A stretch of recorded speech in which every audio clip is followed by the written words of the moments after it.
Abi Ria Hardiansyah dari Universitas Pajajaran mau nanya seputar pengelolaan ikan asin yang ada di Bojong Salawe. Tapi sebelum itu Abi mau minta Ibu tolong buat perkenalan dirinya dari Ibu yang cantik. Namanya? Nama saya Ibu Ade Rohimah dari Bojong Salawe. Perkenalkan, nama saya Ibu Cukstarsi. Ya. Alamat Dusun Bojong Salawe RT 13 06, di sekarang jalan di Kecamatan Pari, Kabupaten Pangandaran. Dan ini Ibu Tati ya dari sini asli. Salawe dari Bojong Salawe. Mau nanya untuk jabatan per masing-masing individu sebagai apa dari Ibu, tugas masing-masing di pengelolaan yang ada di sini tempat ini. Kalau Ibu ini adalah sebagai P2SKP-nya di Pusat Pelatihan Mandiri Kehutanan Perikanan di bidang pengolahan perikanan ya. Kalau ini si Ibu pelaku usaha ikan asin, dan si Ibu juga sama Ibu Ade ini pelaku usaha ikan asin.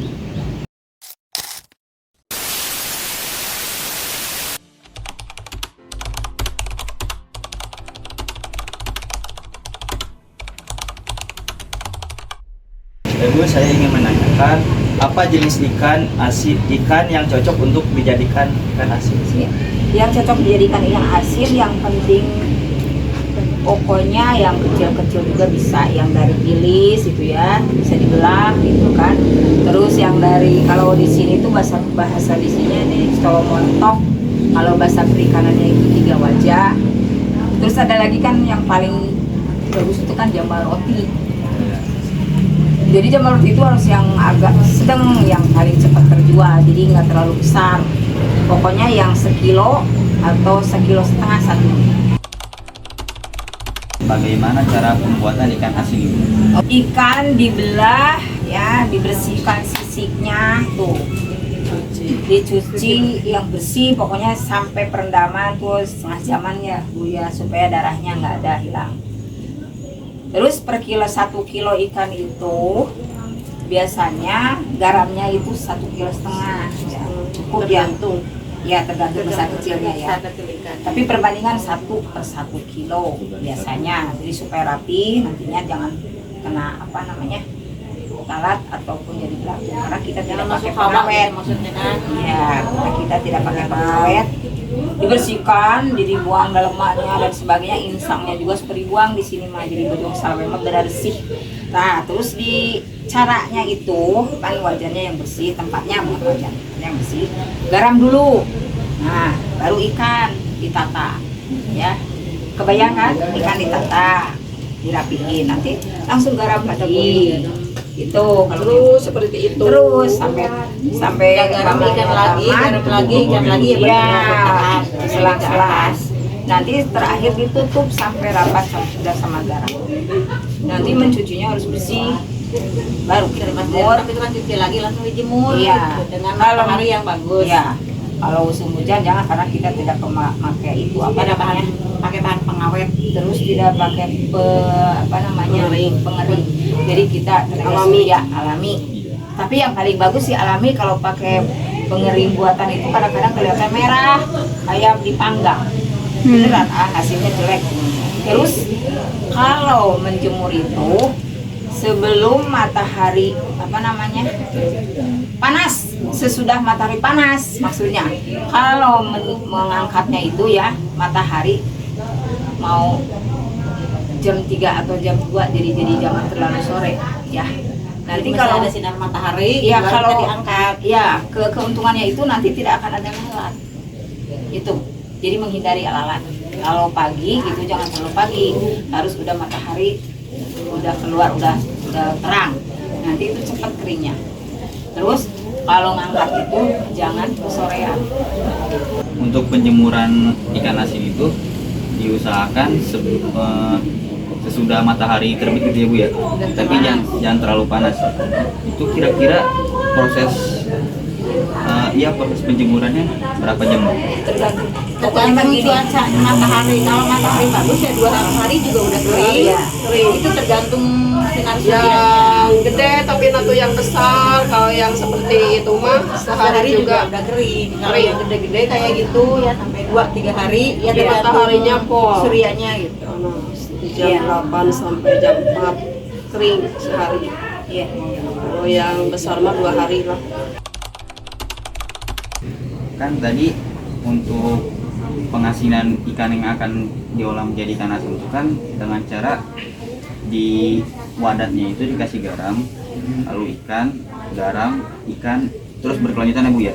Iya. Sampai nanti ditutup lagi oleh, kira-kira apa efek penggunaan garam kasar dan garam halus dalam pengolahan ikan asin? Ya, kalau garam kasar sebenarnya untuk ikan asin bagusnya itu jadi kita tertutupnya rapi. Kalau garam yang halus itu kan buat masak ya. Iya. Jadi bedanya di situ. Jadi pakai garam kasar aja, garam kroso. Itu penting, yang penting nantinya nyucinya bersih ya. Kalau pakai garam yang meja atau yang halus ya, nantinya nggak satu mahal, yang kedua itu kurang satu mahal, yang kedua-duanya kurang merata lah, kurang bagus, halus ting gitu lah, terlalu halus. Kalau yang kasar itu garam kosong pakai bur. Terus selamanya untuk perendaman itu paling 2 hari atau 3 hari. Nanti si dagingnya udah meresap dengan garam ya. Jadi nggak bakalan, karena kita tidak pakai pengawet, paling 3 hari direndam, dipakai garam itu pakai garam. Nanti kan si itunya nyerap ke daging ya. Insya Allah tidak akan ada belatung. Nanti dalam penjemuran juga bagus ya. Gitu. Takut nanti kalau cuaca buruk atau apa nanti bagus kalau si garamnya itu udah meresap ke dalam daging. Nah, yang penting cara penjemuran atau cara pencuciannya yang bersih. Apa perbedaan antara ikan asin yang kering dan ikan asin yang basah? Kalau ikan yang kering itu biasanya di asin biasa ya. Kalau yang basah disimpan di freezer biasanya itu yang kurang garam. Awas, ada 2 pengolahan, yang satu ikan jambal roti, apalagi ya seperti ikan asin, kalau ikan asin semua yang tidak terlalu basah atau yang kering ya. Kalau yang basah itu biasanya kurang garam, terus nanti dimakannya lebih enak, makannya lebih mahal ya. 1 osnya juga sampai 20. Jadi kalau memang disimpan di freezer dan disimpan supaya jangan kena lalat ataupun nanti kan kalau kurang garam biasanya ada fermentasi ya, jadi belatung kalau kurang garam. Tapi yang ya itulah dimakannya enak, apalagi tidak pakai pengawet. Kan kalau pakai pengawet itu ciri-cirinya keras ya, terus tidak akan ada lalat. Kalau ini kan yang basah tapi tidak pakai pengawet dan enak dimakannya, itu biasanya di freezer ya. Tapi harganya juga Apa saja metode pengeringan yang bisa digunakan dalam pengolahan ikan asin yang kering dan ikan asin yang basah? ini deh, kalau pengolahan ikan asin yang kering sebenarnya lebih baik daripada pakai pengering buatan ya. Yang pakai itu biasa dipakai tempat yang bagus, ini juga pernah punya, akan hasilnya itu beda. Jadi kalau dikeringkan tenaga surya itu yang pertama itu ya, pengeringan tenaga surya lebih bagus. Yang kedua memang kalau lagi musim hujan ya musim hujan kita kan sulit biasanya pakai pengering ibu, tapi hasilnya itu akan jelek. Lebih baik gini, kebasahan juga pamannya disimpan di freezer dulu, itu lebih bagus ya. Ini pertanyaan terakhir ya Bu, bagaimana cara membedakan ikan asin yang berkualitas baik dengan yang kurang baik? Iya. Gini ya, pokoknya kalau penggaramannya baik, penjemurannya juga baik, terus pencuciannya juga bersih, nah itu unggulan. Karena apa? Dimakannya juga tadi tidak akan terlalu asin ya. Terus kualitas produk untuk membuat ikan asin itu, si daging asin yang mau dijadikan asin itu harus yang fresh ya. Ya kalau yang fresh itu satu, pencuciannya bagus, pengeringannya bagus dan sebagainya, hasilnya pun akan bagus gitu. Tapi kalau bahan bakunya buruk ya atau kurang fresh gitu kan, ya insya Allah otomatis hasilnya juga akan jelek. Tapi maaf ya, ada 2 pilihan. Yang beli ikan itu kadang-kadang ingin yang busuk.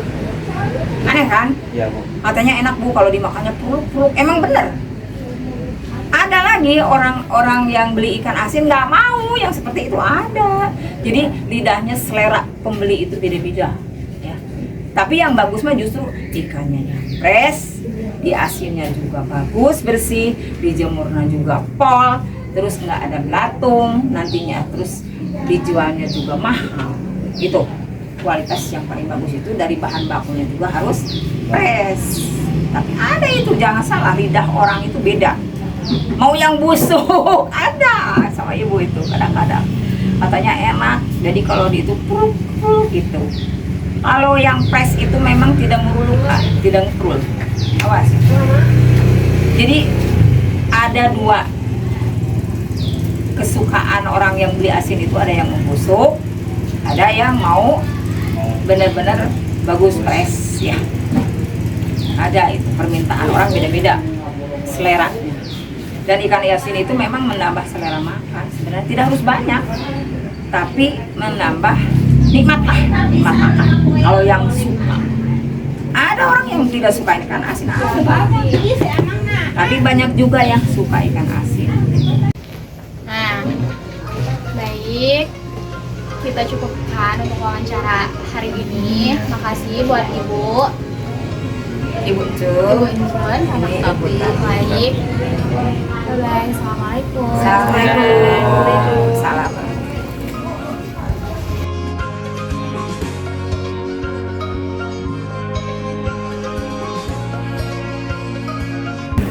Itu dia wawancara kami bersama Buncuk dan kawan-kawan. Sekian dari kelompok kami. Assalamualaikum warahmatullahi wabarakatuh. Dadah, terima kasih.